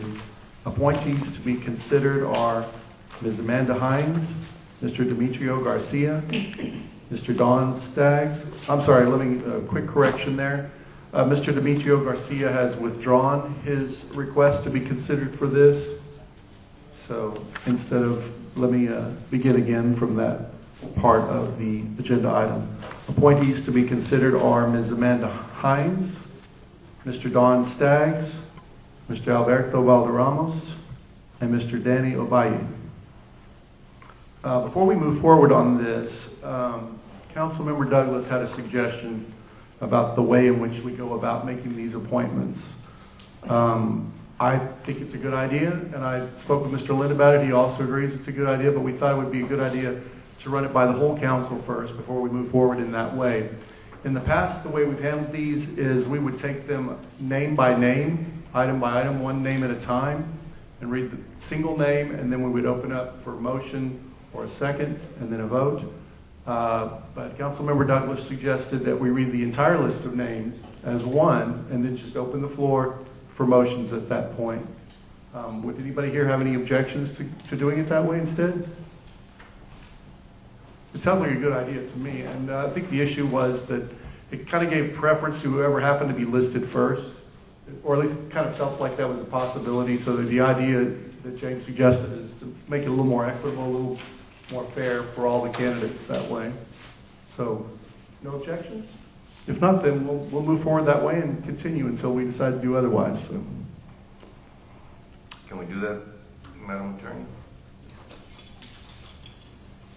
So I would entertain a motion to discuss this item. I make a motion that we discuss item of filling vacancy on the Kenedy Economic Development Board. I'll second. We have a motion and second. Who was the second? The Councilmember Douglas. Any further discussion before we consider a motion at this point? Any questions or general discussion? Are any of the applicants here with us tonight for 4B? I was going to offer them the opportunity to speak, but they're not here, so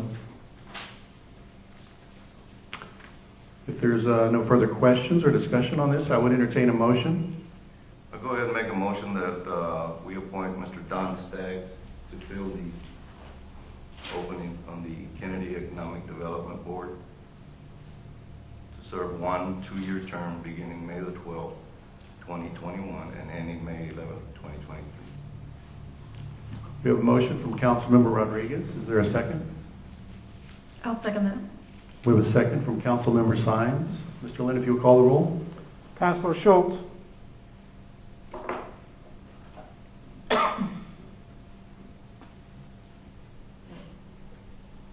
Councilor Parker. Yes. I'm sorry, did you hear that? No. Okay. Councilor Parker. Yes.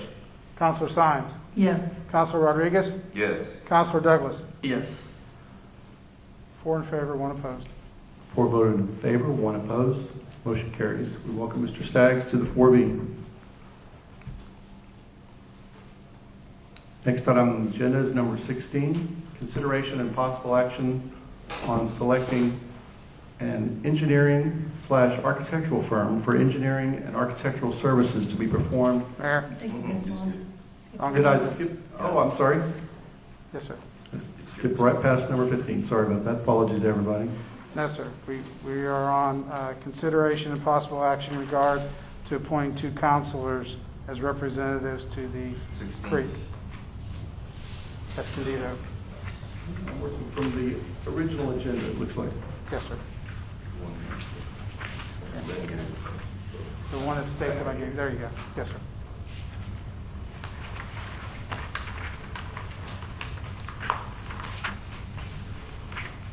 Okay, agenda item number 16, consideration and possible action in regard to appointing 2 counselors as city council representatives to the Escondido Creek Parkway Oversight Committee.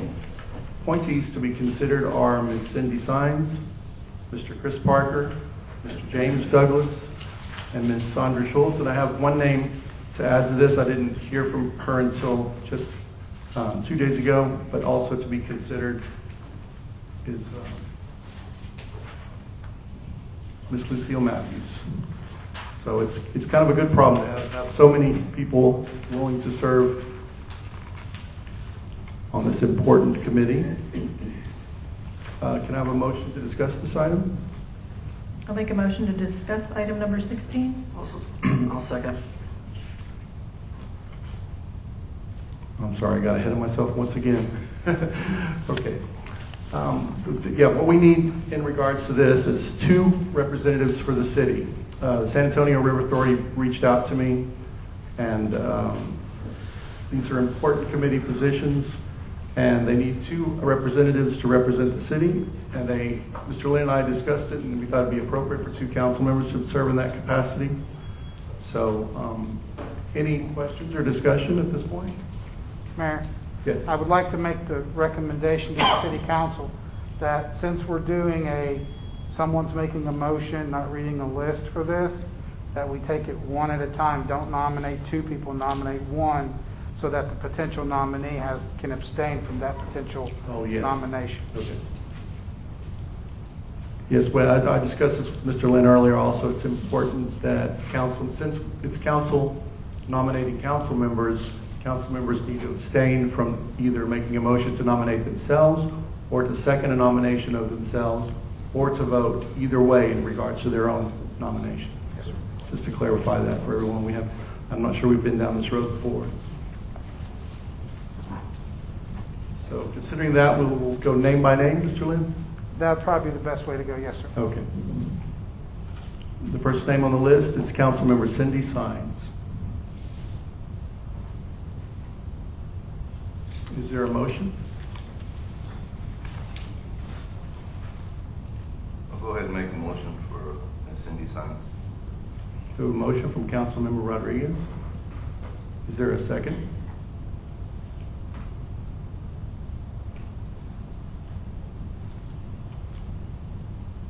If there's no second, then the motion fails for lack of a second.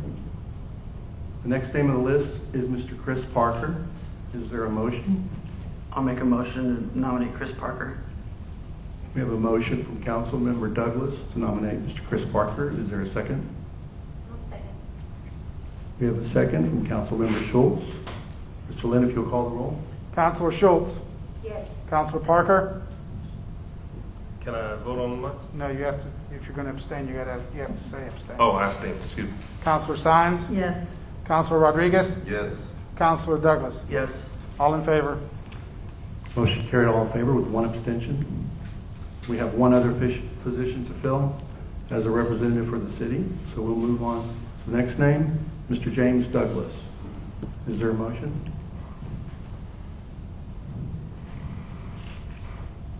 Do we need a motion or a nomination? A motion to nominate? Yeah. A motion to nominate James Douglas. We have a motion to nominate James Douglas from Councilmember Sines. I'll second. We have a second from Councilmember Parker. Mr. Lynn, if you'll call the roll. Councilor Schultz. Yes. Councilor Parker. Yes. Councilor Sines. Yes. Councilor Rodriguez. Yes. Councilor Douglas. I abstain.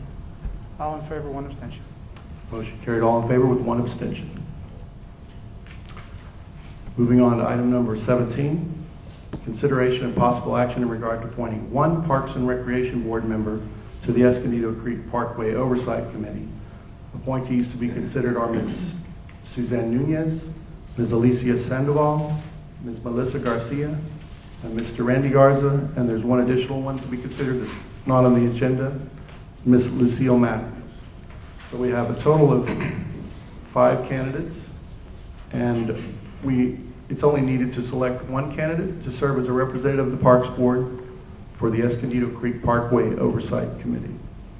So if I would entertain a motion to discuss this item. I'll go ahead and make a motion to discuss this item. I'll second. A motion and second to discuss. Any questions or discussion on this item?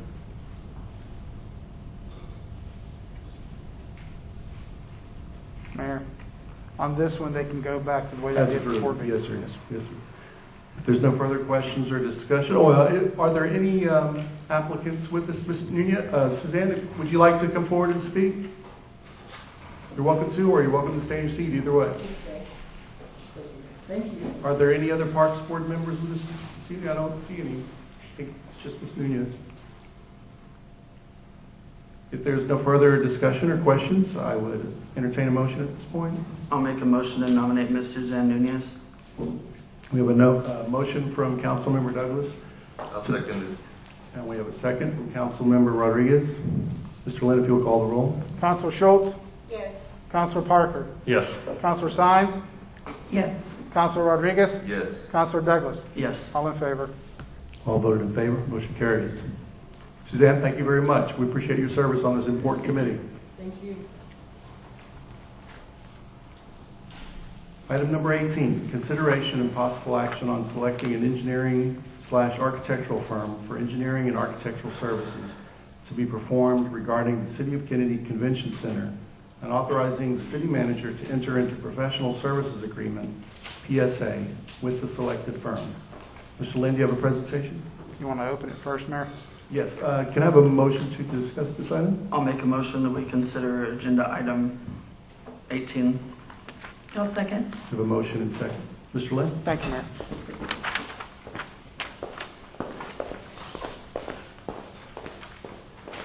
Okay, so we had our workshop for the convention center, and we decided to go back out, council meeting thereafter, and look for an engineering firm to help design the convention center, do some site work, things of that nature. So this firm has to have both engineering and architect capabilities. We issued an RFQ and only got one response. The council agreed to go back out for another RFQ, expanding the search radius, which we did.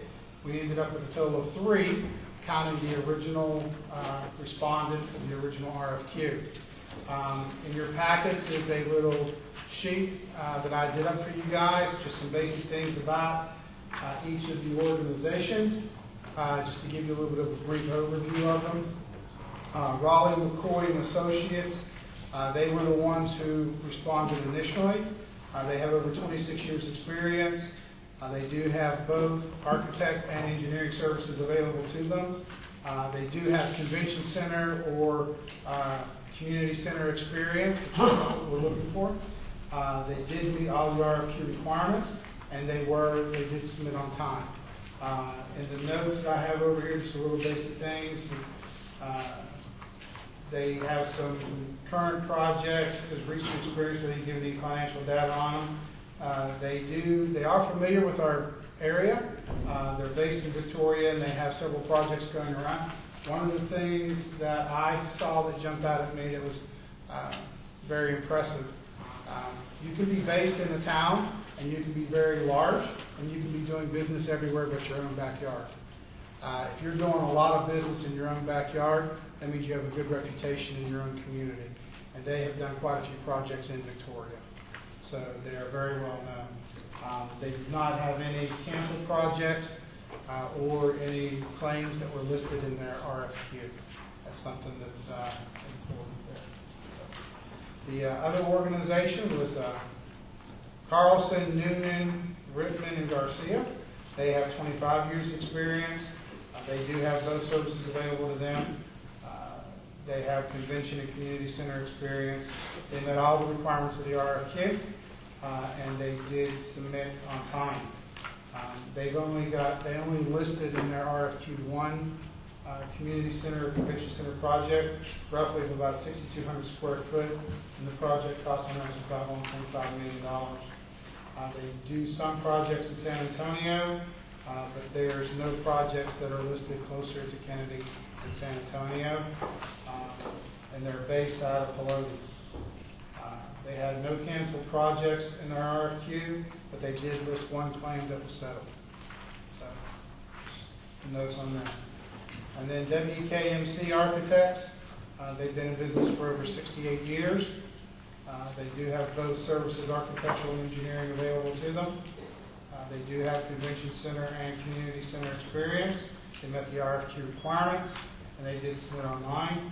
They also only listed one convention center project, 32,000 square foot building at $3.2 million, which I'm going to come back to that number in just a second. They have local area knowledge because they've completed projects in both Cuero and Beeville, and they're based out of Corpus. They had no canceled projects and no listed claims in their RFQ. The reason I'm coming back to that number is because when we did the workshop, I presented one big diagram of a convention center that everybody seemed to hone in on. And that particular one came in right about $4 million, but was only just about 16,000 square foot. So these guys right here have done one for about twice that size at about the same cost. Okay, so that's kind of just to give you all those who were in the workshop a perspective of where we're at.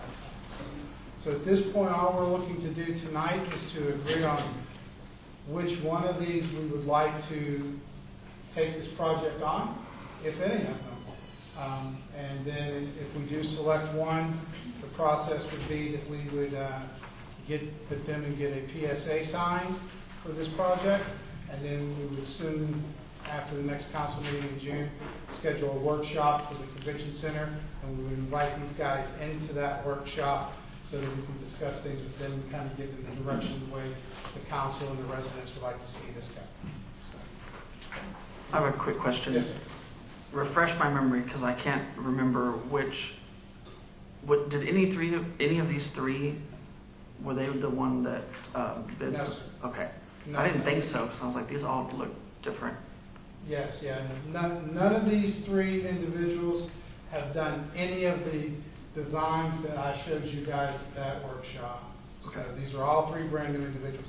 So certainly whoever we choose will pull out that one that everybody seems to focus in on, and we'll bring it up as a template for them to look at and say, hey, what can we do? So, yes, ma'am. Just because I'm new and I don't have a whole lot of information, what size convention center are you looking at? Well, 16,000 square feet is not, that's not very big. well, it's not, but the city of Kenedy has looked at essentially three different sizes. They looked at one that was like about 12,000 square foot, one that was like over 16,000 square foot, and then one that was well over 25,000 square foot. So when we did the workshop that night, I presented the architect's drawings of all of these convention centers, and the one everyone honed in on was the one about 16,000 square foot. Given for our size of municipality, 16 to 19,000 square foot would be pretty good for us to have. It could go virtually anywhere in the city at that point. We wouldn't have to have a lot of land to put one up in that, because you got to figure parking for about 200-300 people. Do you have the land available already? I'm just not up on that either. We do have land available. Some of the issues that were kicked around was over by Nottingham was one particular area. That's where the original convention center was supposed to go. Then the city purchased the 4 acres out here behind the Sonic, and that was another area that it was supposed to go. Plus then, if you've been following the city's movements, we have purchased a tract of land out up 181 that has a lot of space on it as well. So we as the municipality, we're sitting in a really good land position for a convention center. It'll just be geography. Where do we want to put it? Where is it going to get the best bang for the buck, so to speak, and that kind of stuff. So. And Mr. Lynn, in making this selection, they'll help us to understand the pros and cons of different site selections? Yes, sir, it will. Yeah, I know there's a lot of resident concern about the Nottingham area, and the people who do this will do a study over there on Nottingham, and they'll say all the reasons why we shouldn't do it over there or should do it. They'll look at this site over here, and they'll let us know. They may even, in their travels through Kenedy, come up with a site that none of us have thought of yet. So it's just, we want to get their expert eyes on this so that they can guide us as to where would be the best place. And as we learned from the last workshop, Chief Ash's wife is pretty much the SME in Kenedy on how to build that business up. I mean, she really is. She's awesome. So we have a local we can tap knowledge. I hope. Any questions for Mr. Lynn or further discussion?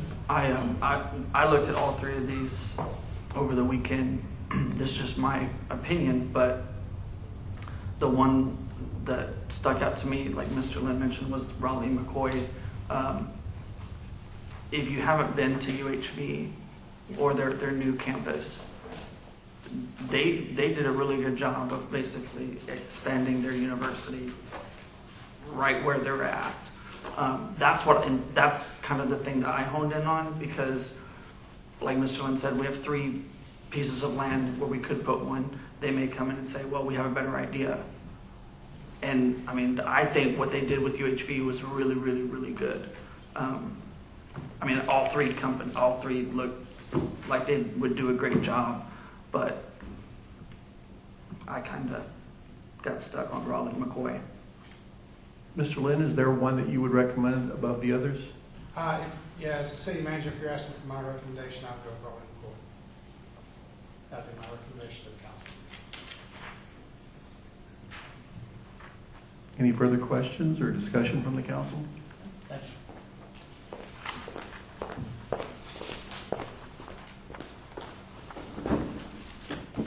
There's no further questions or discussion. I would entertain a motion on item number 18.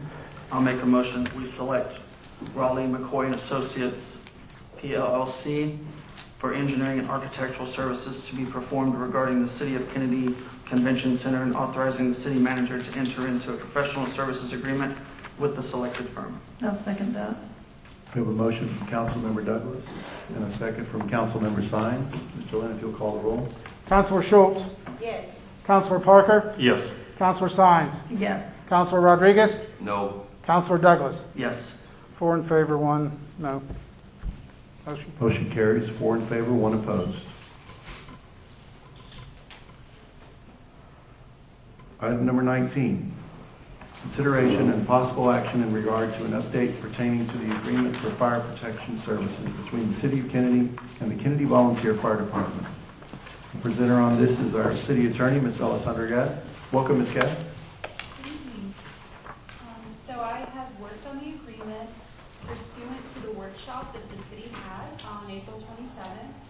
I sent that out to the council to see. I did not really change anything beyond the changes that we had discussed. So I added the mileage provision along with some training language that's referenced in the ordinance, incentives for extra training.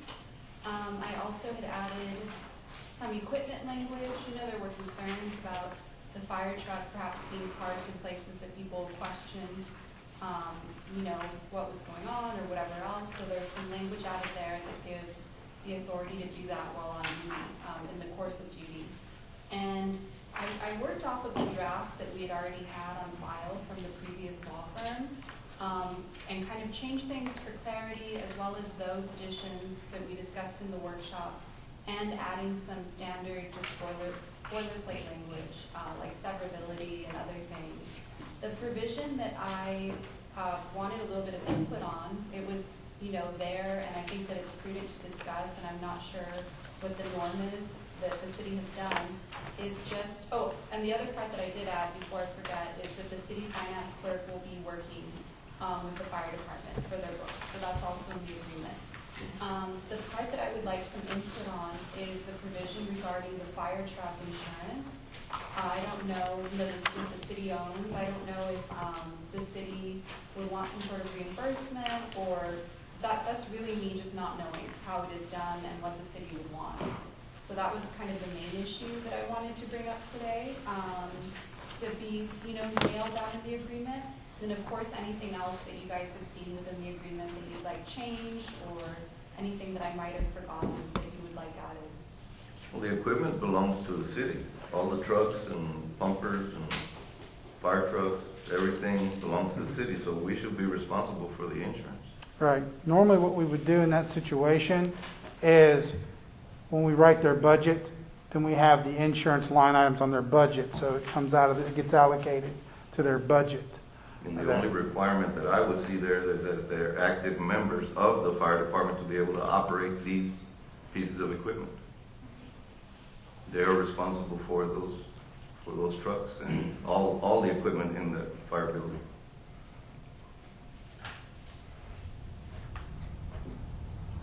Yeah, I don't think we should bill the volunteer fire department for insurance. We've been paying for it, we should continue paying for it. It's for the community. I'll definitely make that clear in the agreement. We're just going to make it part of their budgets, what we're going to do. Okay. Any other questions for Ms. Gadd from the council? Yes, sir. I'm sorry. Yes. Okay, so Ms. Gadd, one thing I noticed that was missing in item 8 was the chief's take-home truck was not addressed. Oh, okay.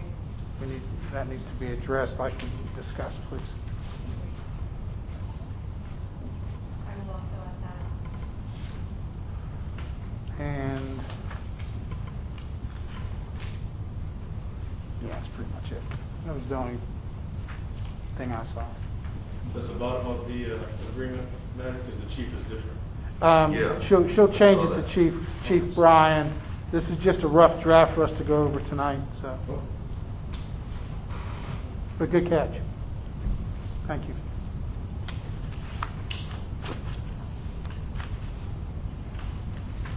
Juan, do you have any concerns? No.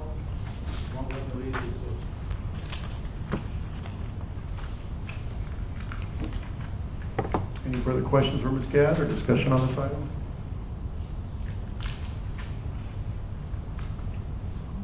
Ms. Gadd, do we need any formal action on this, or is it just for information purposes?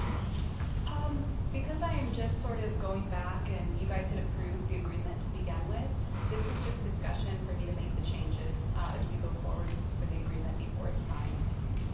Okay. Okay, so if there's no further questions for Ms. Gadd or any further discussion, then we'll take no action on this item and we'll move on. Thank you, Ms. Gadd. Thank you.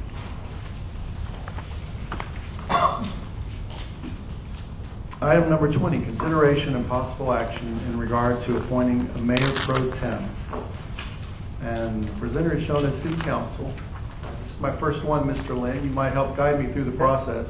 All right, so after every election, mayor pro tem has to be re-voted upon, and that is something that the council chooses. They choose the person they want to be second in command. So what we would do in this situation, Mayor, is just take a nomination and then just open the floor for nominations. Just open the floor for nominations, and the first person who got 3 votes for yes would become mayor pro tem.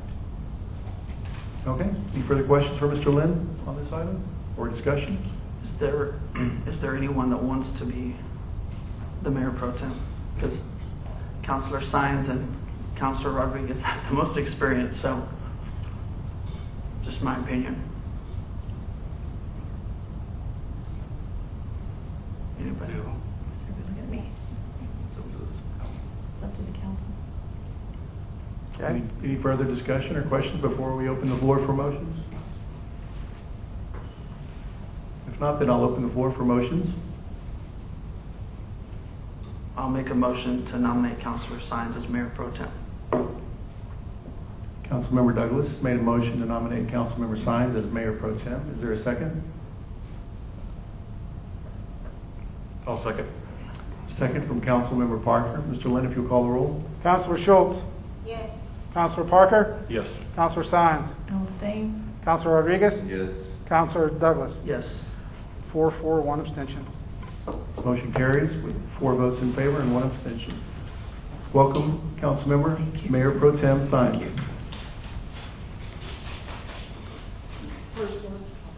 Item number 21, consideration and possible action in regard to establishing a date and time to conduct a workshop for the purpose of discussing items related to modifying the City Council Rules of Decorum, Division 2, Rules of Meetings and Order of Business, Subdivision 3, Order of Business, Section 2-62 and Section 2-63.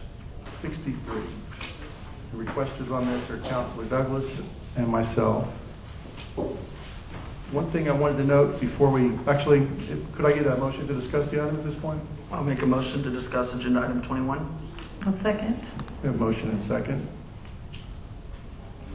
One thing I just wanted to note, notes on the other agenda, bear with me for a moment. I believe what we actually requested was placement of an item on an agenda. Is that correct, James? Yes. It's in the same section of the ordinances. That, what he specifically wanted us to address, that one was 2-63C. That's correct. But you and I had talked about 2-62 earlier on and addressing that. So that's why it's on here, so we can address both of those at the same workshop. Gotcha. Which, refresh my memory on 2-62. That is the actual order of items on the agenda. Okay, okay. Then there's no issue with the way it's worded then. Okay. Any questions regarding this agenda item or discussion? We just have to choose a date, or? Yes, sir, just like any other workshop, whatever works for everybody. For the new council members, some we've been working on for a while, just trying to fine tune the ordinances so that we all have the opportunity to place items on the agenda. It's an important step in the process. And the way the ordinances are written right now is a little bit vague, and we're trying to get a little more specific so everybody's very clear on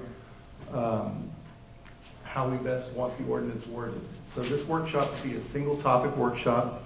They've been very productive. We've had some workshops just recently that have been very productive, so we highly recommend them. And I think it would be a good thing for the council. I would recommend it. I want to note real quick for the two new counselors. Workshops are no action workshops. It's just a way for us to all meet, discuss a specific item or two specific items, come up with a plan, and then it would be on the next agenda for an action.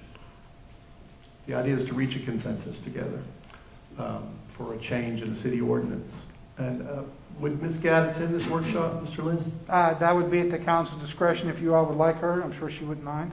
I would like for her to be. Yeah, I would like, Ms. Gadd, if you could attend, we would very much appreciate it. She can answer the legal questions. Do you want to look at May? Early June? Not June 3rd. It's graduation. Graduation night for sure. Yeah. Everybody wants to take a moment to open your calendars. I think we usually aim for Tuesday nights, Mr. Lynn, or does it seem to work better for everybody? We have had some on Tuesday, and, you know, it seems to work. But we're running out of Tuesdays in the month to where I would be available. The 18th, I have 2 meetings that night already. And then the 24th is the 4B meeting. And of course, the 31st, City Hall is closed that day. So I would say, as far as I'm concerned, any night after the 18th that's not the 24th or 31st, I'm good. Until we get into June, and then June 3rd is the P&Z meeting. Whatever y'all want, I'll be. How about the 25th of May? Ms. Gadd, are you available on the Tuesday. 25th of May? Yes, I will be. Is that good for you? That's Tuesday. Because the meeting is on the 8th in June, correct? Yes, our council meeting will be June the 8th. And Mr. Lynn, are you available on Tuesday, May 25th? Yes, sir. Is everyone else available on that date? What is the time? We typically do these at 6 p.m. Yes, sir. 6 p.m. Does that work for everyone? Do we need a motion or? We do need to set the date. Yes, sir. So we need to make that motion. Okay, I would entertain a motion to set the date for this workshop. I'll make a motion that we schedule the workshop for agenda item 21 on May 25th at 6 p.m. I'll second that. We have a motion from Councilmember Douglas, and a second from Councilmember Mayor Pro Tem Sines. Mr. Lynn, if you'll call the roll. Councilor Schultz? Yes.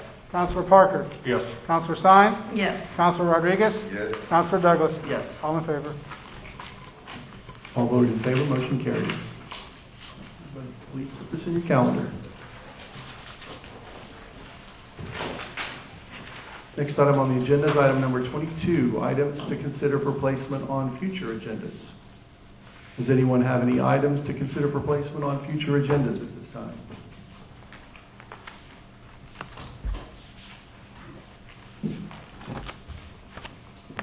I guess the results of the workshop for May 25th. How would that work, Mr. Lynn? Is it necessary to place it, or? No, sir. That'll be an automatic once we do it. Okay, So, okay. It's the only thing I have. Anyone else? If not, then we'll move on to item number 23, announcements of community interest and or upcoming events. Just want to remind everyone about this event coming up. The grand opening and ribbon cutting of the Karnes County Emergency Services Training Facility at 1026 East Main Street in Karnes City, happening Wednesday, May 19th, 2021. Doors open at 2 p.m. There will be a ribbon cutting at 2:30 p.m. It's going to be a good thing for our fire department and all the other local fire departments. So anyone who's interested in attending, that sounds like it's going to be a great event for the community. I have one other announcement, an event that I just learned about today. So just give me a moment while I pull it up.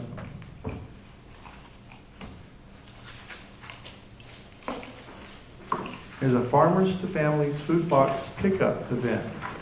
Free food box distribution set for this Saturday, May 15th at 9 a.m. at Otto Kaiser Memorial Hospital. This is an event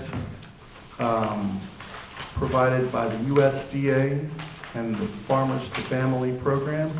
Just want to let the community be aware of it. It's happening May 15th at 9 a.m. and there will be 1,200 food boxes available. So, any other announcements from the council? Mayor, before we adjourn, I just would like to say to the council, if you all please could come see me tonight before you leave, so we can sign. You need to sign your signature on this resolution so we can take it to the bank. So, while I have everybody here, I want to get that done. Everybody stop by and see Mr. Lynn on the way out. Item number 24. Meeting adjourned. Thank you, everybody. Thank you.